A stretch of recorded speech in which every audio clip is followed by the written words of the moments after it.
Hermanos, Dios sea con todos ustedes. Gracias a Dios, hermanos, me permiten llegar hasta sus hogares, hasta sus teléfonos celulares, sus computadoras. Me permiten hacer este trabajo que nos gusta, nos encanta, pero que bueno, he enviado un video anterior en el que estamos, este, pues, explicando qué es lo que ha acontecido en estas últimas semanas.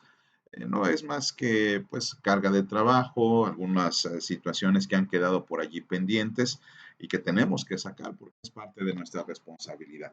Pero hermanos, pues estamos listos para reiniciar estos videos acerca de la Biblia cronológica.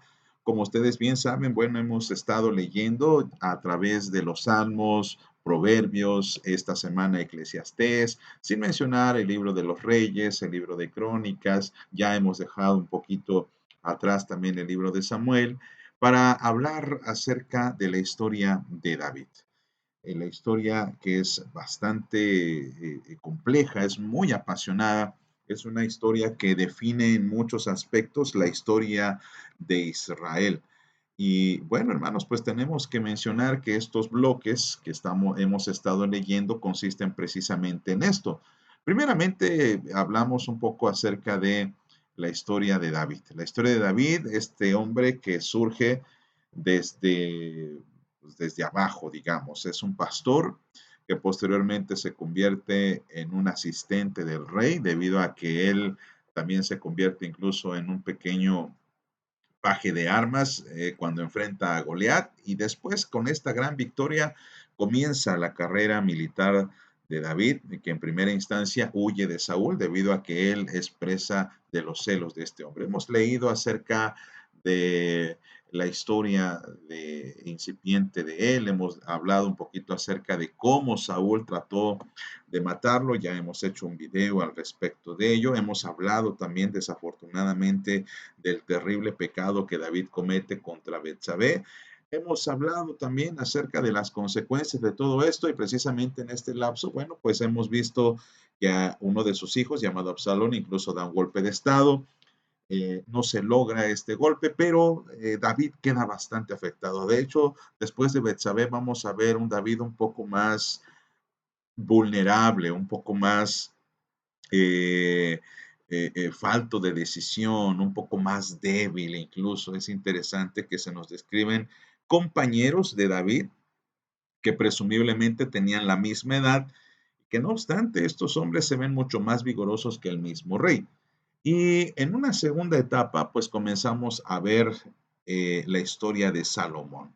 La historia de Salomón que también comienza de forma bastante tierna. Generalmente estos héroes se nos pintan desde su niñez y en el caso de Salomón se nos pinta como un jovencito temeroso, un jovencito que quiere gobernar, quiere hacer bien su trabajo. Él ha sido nombrado el sucesor de David, unos zapatos bastante grandes que llenar, zapatos bastante complejos que el rey Salomón pues tiene que cubrir. Y con miras en ello, bueno, pues Salomón tiene esta incógnita, ¿cómo voy a gobernar un pueblo tan grande?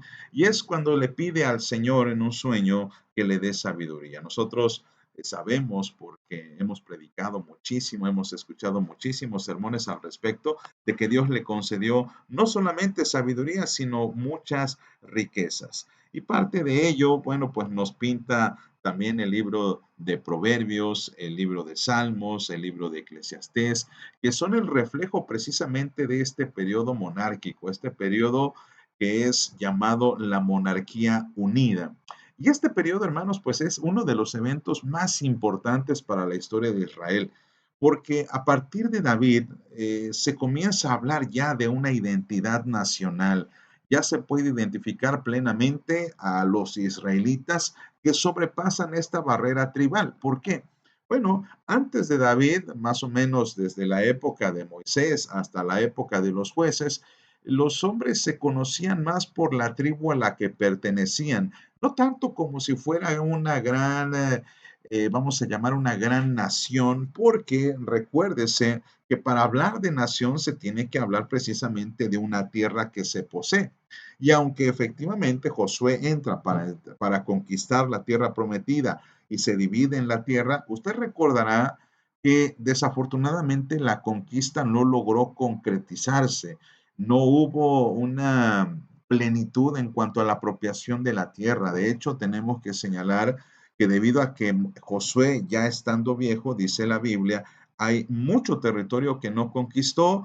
Josué tenía la esperanza de que el pueblo de Israel continuara esto, pero en lugar de hacerlo, el pueblo de Israel lo que hizo fue, vamos a convertir a estos habitantes que existen o que están entre nosotros, los vamos a convertir en tributarios. ¿Para qué? Pues para que nos paguen impuestos.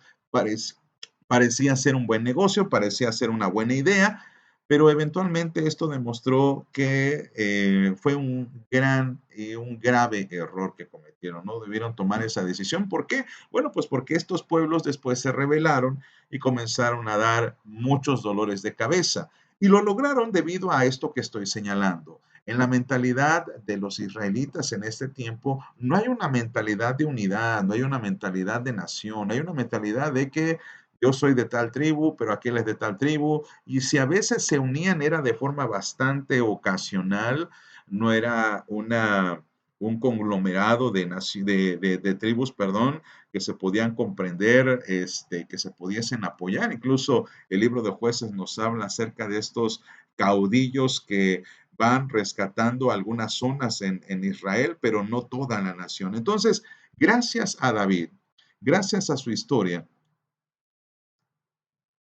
perdón, gracias a David y gracias a su historia, bueno, pues tenemos ya plenamente identificado la nación de Israel. Si Moisés se le puede considerar como el padre de la patria, algo así como lo que nosotros tenemos con el cura Hidalgo, ¿verdad? Moisés es considerado el padre de la patria. ¿Por qué? Bueno, pues porque él es el que le da de alguna forma una identidad a este pueblo que ha crecido y se ha desarrollado en Egipto, lo saca al desierto, los mete al desierto y ahora les dice que tienen que andar y que estar caminando bajo una misma ley, pero no tenían tierra. Ya sabemos que tristemente Josué no pudo lograr el cometido de darles una tierra, pero David sí lo hace. Y por ello David y su hijo Salomón se encargan de hacer realidad estos sueños de tierra, de estructura, de legislación de un país con el que se va a comenzar a identificar la zona habitada por las tribus como Israel. Es decir, antes de David, de hecho, no podría hablarse de un territorio de Israel, aunque de hecho, hermanos, tenemos mapas en nuestras Biblias, mapas que retratan, por ejemplo, la distribución de la tierra. Estrictamente hablando, según la historia, si usted puede revisar a lo mejor una historia antigua, historia de pueblos de Oriente Antiguo, va a descubrir que el mapa como nosotros lo conocemos en la realidad no estaba así de distribuido. ¿Por qué? Pues porque también tenemos que contemplar a los países o a los pueblos que habitaban entre ellos, los jebuseos, los moabitas, los filisteos, los cananitas que habitaban ahí. Entonces era un territorio que era habitado por todos, pero al mismo tiempo nadie tenía el control absoluto de esta tierra.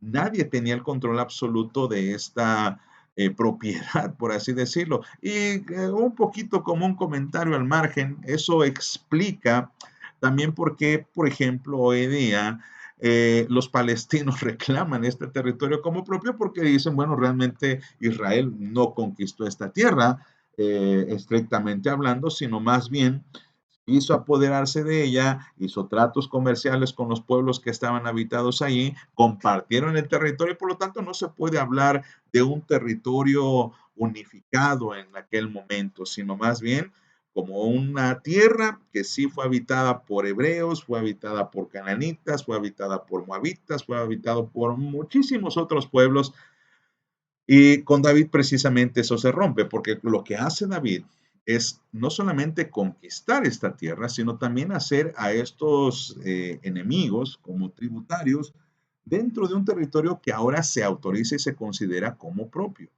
Tan así que es por eso muy importante el relato bíblico de Salomón cuando se dice que viene la reina de Saba a visitarlo, porque esto es como una especie de identificación y es una especie de validación por la tierra que ahora es de los hebreos. Es más o menos, hermanos, como cuando nosotros hoy día escuchamos en las noticias que la Organización de Naciones Unidas le concede a cierto territorio ciertos atributos de país. y perdone que me meta en esto, pero es un poco para dar el ejemplo. Usted sabe que hay un conflicto bastante grande entre China y Taiwán, porque Taiwán clama por su independencia, China no lo quiere, dice, bueno, ese territorio de Taiwán realmente es territorio chino. Y es aquí en donde se busca la validación de la ONU. Y la ONU hasta ahorita no ha hecho ningún comunicado a favor de Taiwán, sigue apoyando a China y por tanto, debido a que no hay un reconocimiento internacional, el territorio, aunque dice que es de Taiwán, legalmente e internacionalmente pertenece aún a China. Bueno, lo mismo sucede aquí. Israel es reconocida como nación debido a que la reina de Saba los visita. Antes eso no ocurría. Por eso es importantísimo la monarquía unida la monarquía unida, perdón, bajo el yugo de David. Y surgen otras cosas. Por ejemplo, hay una concretización de la conquista, ya hemos dicho esto abundantemente, la conquista finalmente es una realidad, ya no hay territorios pendientes, ya se puede hablar de un territorio nacional de Israel, ya se puede hablar de un territorio propio y por eso ya los israelitas, si usted se fija en los relatos, ya no mencionan tanto la tribu a la que pertenecen, mencionan solamente que son generales, oficiales o personas que están allí y que pertenecen a Israel. En segundo lugar, con el derivado de esto, bueno, pues ya se establece más una nacionalidad israelita, más allá de una permanencia tribal, es lo que les venía comentando. En tercer lugar, bueno, el país comienza a ser reconocido por otras naciones circunvecinas. Según la arqueología bíblica, hay también o empieza a haber algunas menciones de otras naciones acerca del reino de David o el reino de la casa de David o el reino de Israel, y con eso se establece una total identificación, como dije hace un momento, de este territorio. Y también, bueno, pues la validación de las naciones, que aunque no lo queramos reconocer, bueno, pues es una nación. Y tan es una nación que incluso se dice que con David Israel comienza a tener aspectos de una potencia en ciernes.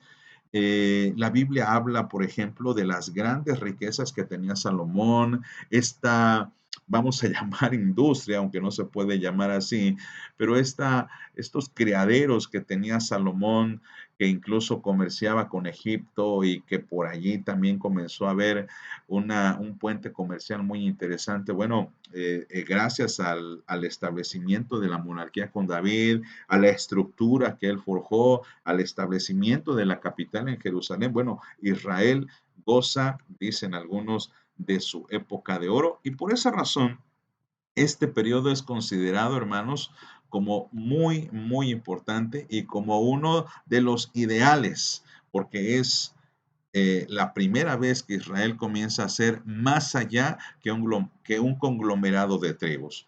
Con esto, hermanos, pues con esta comprensión de este periodo, bueno, pues va a considerarse a partir de entonces como el ideal para los israelitas. Si usted se fija, después de la muerte de David y Salomón, una vez que comienzan a gobernar a otros reyes, comienzan a gobernar otros reyes, bueno, pues comienza a ver esta idea de anhelo por el reino de David, esa idea de que estábamos mejor con David. Va a surgir esta idea de que ojalá David volviera a surgir y por esa razón se tiene esperanza en un regreso de un descendiente davídico. Es aquí donde va tomando forma esta teología del Mesías, el hijo de David, que usted sabe es un título cristológico que también se le agrega a Jesucristo, porque Jesucristo fue llamado el hijo de David. Y por eso, en los siglos posteriores, vamos a ver cómo los judíos regresan en su mirada al reinado de David, anhelan repetir las viejas glorias, y va a ser una estructura deseada, una estructura que a veces se va a procurar.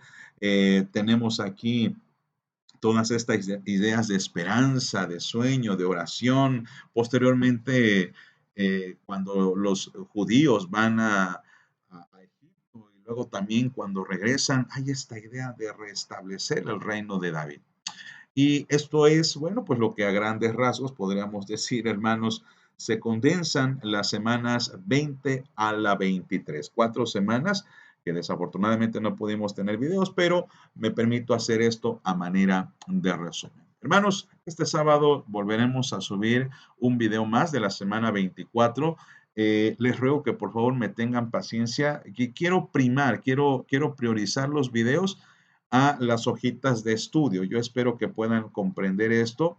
A lo mejor lo que pueden hacer, hermanos, es que ustedes después del video puedan platicar cuáles son sus aportes, cuáles son sus ideas, qué opinan, qué piensan, están de acuerdo, no están de acuerdo, y háblenlo aquí, allí en su grupo de estudio, en su familia. Y bueno, pues con esta intención, hermanos, anhelamos que el Señor siga bendiciendo a su pueblo. Hermanos, que Dios les bendiga y tengan una excelente tarde, noche.